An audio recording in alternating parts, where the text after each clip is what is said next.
Cənazəni evdən apararkən niyə görə onu 3 dəfə qaldırıb yerə qoyurlar? Bu mövzu barəsində sizlərdən çoxlu suallar aldıq və qərara gəldik ki, kiçik bir video yazaq, sizin xidmətinizə çatdıraq. Birinci onu qeyd eləyək ki, insan Allahın qüdrətinin təzahürüdür. İnsan kimi bir mövcud Allah yaratmayıb. İnsanın yaradılışında elə bir qüdrətdən, elə bir elmdən istifadə olunub ki, Allah insanı yaradandan sonra özü-özünə bərəkallah deyib. Ayə-i Quranda var, buyurur, Fətəbarəkəllah əhsənəl xaliqin.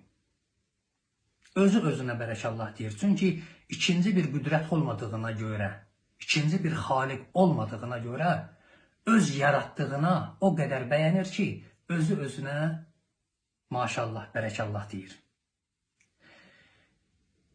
İnsanın ruhi, insanın bədənindən xaric olandan sonra, ruh bədəndən çıxandan sonra, İza farəqər ruh min əl-bədən, elə ki, bədəndən ayrılır, nudiyə minəs-səmai səlası seyha, mələklər o ruha xitablar eləyirlər.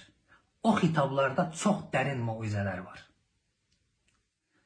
Çün ruh bədəndən çıxandan sonra, ruh baxır öz meydinə. Görür ki, hə, gəldilər, ağlaşırlar. Apardılar, onu yudular, onu kəfənə bükdülər, onu cənazəyə qoydular, ona nəmaz qıldılar. Apardılar, qoydular qəbrə. Ora qədər baxır. Sonra görür, onu dəfn elədilər, qayıtdılar. O da istəyir qayda, görür qayda bilmir. Onda başa düşür ki, ölən bu imiş, onda yuxudan ayılır. Çünki insan nə qədər həyatda yaşayır, o hələ yatıb. O ki, öldü, onda ayılacaq. Buyurur, o ki, istəyirlər, onun cənazəsin qaldırsınlar aparmağa. Mələklər ona 3 xitab eləyirlər. Birinci, təzhəbu ila səfərin bəğid bi qeyri zar. Uzaq səfərə çıxırsan, hanı sənin zumarım? Əlində bir şey aparırsan özünə. Zumar o şeyə deyərlər ki,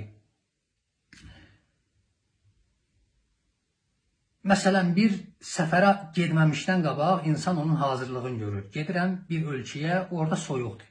Demək, mənim isti paltarım, ayağıma geyindiyim çəkmə, yəni özümə lazım olan hər nəyi özümlə götürürəm, aparıram ki, orada deyilən qalmayam. Gözüm orada